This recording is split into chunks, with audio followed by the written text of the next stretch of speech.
Energy reading. Let's see what's the energy for the collective. Okay, so pwede kang makarelate, pwedeng hindi, no? Just take what resonates. So you have the world. Uy, meron ditong nagtatapos na chapter sa life mo. This is also a celebration.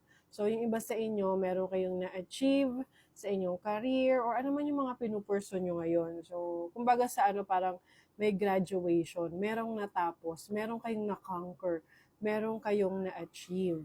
So for some of you, this can be sa inyong career or yung mga pinupursu nyo sa buhay. Let's see, what is the world? Oh, the 10th house of career. Ayan. Tapos you have Gemini and Mercury. So yung iba sa inyo pag-aaral or research, you are doing your own research, you are learning new things, may mga bagong skills ka na inaalam. And also, mas dumadami rin yung mga connections mo, yung mga friends mo. Some of you, the opportunity is abroad, sa ibang bansa. Some of you, meron na kayong na-receive na message na napaka-importante. Let's say you are applying for a new job, a new career, or may mga ina-apply ka mga permits for your business. So finally, natapos nyo na yon and meron kayong na-accomplish, malaking na-accomplish ngayon, especially in your career. Okay, let's see what else you have. The Emperor. Wow. So Aries energy. You also have the energy rin ng Capricorn. Okay. So you have, this is the Emperor. So this is being in control of your life. I see you na mas merong plano, merong direction yung life mo ngayon. You know what to do. You are so disciplined. You are structured. You know kung ano yung gusto mong ma-achieve sa buhay. Some of you, this can also mean a leadership role. So there's a leadership role for you. This can be your career sa ibang bansa, or this can be yung online, no? Lalo na yung mga nasa work from home setup. So pwedeng nag-open ng isang leadership role for you. Let's see what else. We have the Knight of Swords. So this is a fast-moving energy, like a message that you need to take or someone na kailangan mong kausapin. There's also an energy of someone na who wants to say something or tell something sa'yo na hindi niya masabi, maybe because na nagdadalawang isip siya or hindi siya sure kung ano yung magiging reaction mo sa kanya. Let's see, what's the energy of this? First house, Sun in Pisces.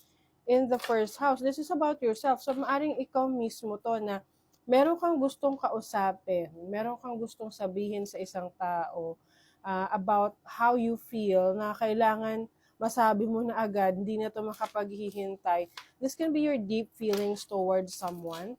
And I think ngayon, mas malalim na yung kumbaga mas malalim yung nararamdaman mo towards someone. So this can be your feelings for someone. You have the Hangman. Pinag-iisipan mo kung ano ang sasabihin mo. You've been thinking about this for a long time na pwedeng may magtatapat sa'yo or ikaw mismo yung magtatapat. So just take what resonates, okay?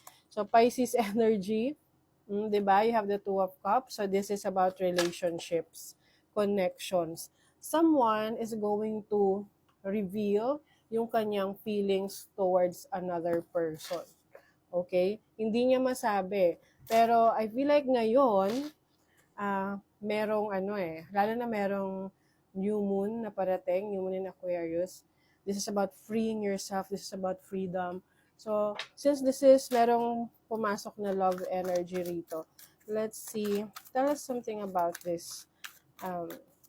Reading this message about the relationship. Abundance. Okay, sabi rito, open your hearts to receive the abundant love the universe has to offer. Oh, wow.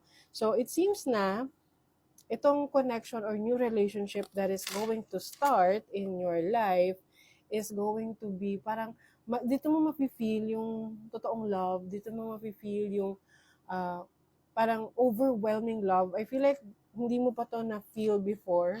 So, ngayon, whatever connection this is na nagsisimula for you, you will have this feeling of being appreciated by someone.